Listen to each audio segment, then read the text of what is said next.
అంబేద్కర్ కోనసీమ జిల్లా కొత్తపేట మహాశివరాత్రి పర్వదినాన్ని పురస్కరించుకుని శుక్రవారం మండలంలో గల శైవ క్షేత్రాలు శివనామస్మరణతో మార్మోగాయి.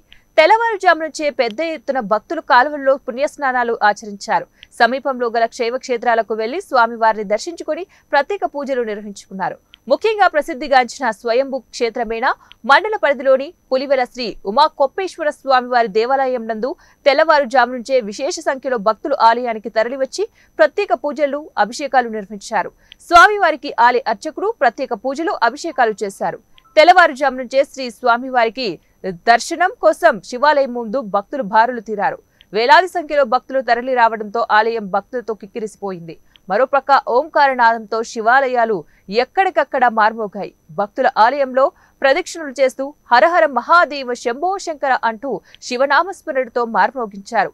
స్వామివారికి పంచామృతాలతో అభిషేకాలు నిర్వహించారు. ఎక్కువ సంఖ్యలో భక్తులు తరలి రావడంతో దేవస్థానం వారు ఏర్పాటు చేసిన ప్రత్యేక క్యూ లైన్ల ద్వారా స్వామివారిని దర్శించుకున్నారు. 20 రూపాయలు ప్రత్యేక దర్శనంతో పాటు ఉచిత దర్శనాన్ని ఆలయ అధికారులు ఏర్పాటు చేశారు. ఆలయ committee chairman Bamidipati Lakshminarayana, EO Krishna Chaitanya ఆధ్వర్యంలో భక్తులకు ఏ విధమైన అసౌకర్యాలు కలగకుండా అన్ని ఏర్పాట్లు చేశారు. స్థానిక ఎస్ఐబి అశోక్ పర్యవేక్షణలో పోలీస్ సిబ్బంది బందోబస్తు నిర్వహించారు.